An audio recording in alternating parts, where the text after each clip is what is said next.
ব্যাপক উৎসব উদ্যাপনের মধ্য দিয়ে বাগেরহাট সদর উপজেলা বিএনপির দ্বিবার্ষিক কাউন্সিল অনুষ্ঠিত হচ্ছে। আমরা দেখতেছি যে বাগেরহাটের যে দীর্ঘ প্রায় 16 বছর পর এই কাউন্সিল অনুষ্ঠিত হচ্ছে।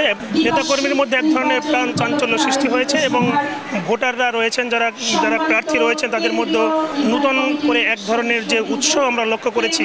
এবং এখানে যারা নেতৃবৃন্দ রয়েছেন যে কাউন্সিলের প্রথম অধিবেশনে যে এখানে বক্তব্য রাখছেন নেতাকর্মীরা, তারা কিন্তু বলছেন যে তারা কিন্তু আগামীতে যে নির্বাচন হবে সেই নির্বাচনের জন্য একটা গুরুত্বপূর্ণ গণতন্ত্রের প্রক্রিয়া কিন্তু এই নির্বাচন অনুষ্ঠিত হবে। দীর্ঘ 17 বছর পর জনগণ তার নিজের অধিকারের নিজের ভোট দেওয়ার সুযোগ পেয়েছে। ইনশাল্লাহ তারা যোগ্য নেতাকে যোগ্য স্থানে ভোট দেবে আমি আশা করি এবং যোগ্য প্রার্থীকে তারা বেছে নেবে। বাংলাদেশের জাতীয়তাবাদী দলের একনিষ্ঠ কর্মী এই নির্বাচন থেকে উঠে আসুক। যে সুন্দর নির্বাচন দেখতেছি সদর উপজেলার, এরম ভোট আমি এরম আনন্দ ও উৎসব ভোট আমি এই 18-20 বছরের ভিতর দেখিনি। 10 ইউনিয়নের নেতাকর্মীরা অত্যন্ত সচেতন এবং তারা যাকে ভোট দিয়ে মনোনয়ন করবে আমি সেটা মেনে নেব।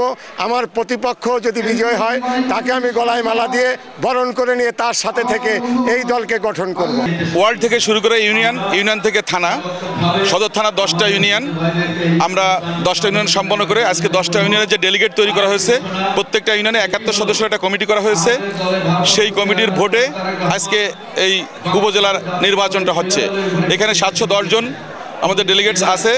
আর প্রার্থীতা হিসেবে যারা প্রতিযোগিতা করছে 2 জন সভাপতি, 3 জন সাধারণ সম্পাদক এবং 11 জন সাংগঠনিক সম্পাদক। আমাদের 1 জন সভাপতি, 1 জন সেক্রেটারি এবং 2 জন সাংগঠনিক নির্বাচিত হবে। ভোটাধিকার প্রয়োগ করে তারা নির্বাচিত করবেন এবং এই নেতা কর্মীরাই কিন্তু তারা কিন্তু আগামীতে বড় ধরনের যে বিএনপির সাংগঠনিকভাবে গতিশীল এবং শক্তিশালী করবেন এমনটাই কিন্তু জানিয়েছেন। এবং এই ছিল আমার কাছে প্রথম অধিবেশন সবশেষ। আলী আকবর টুটুল, সময় সংবাদ, বাগেরহাট।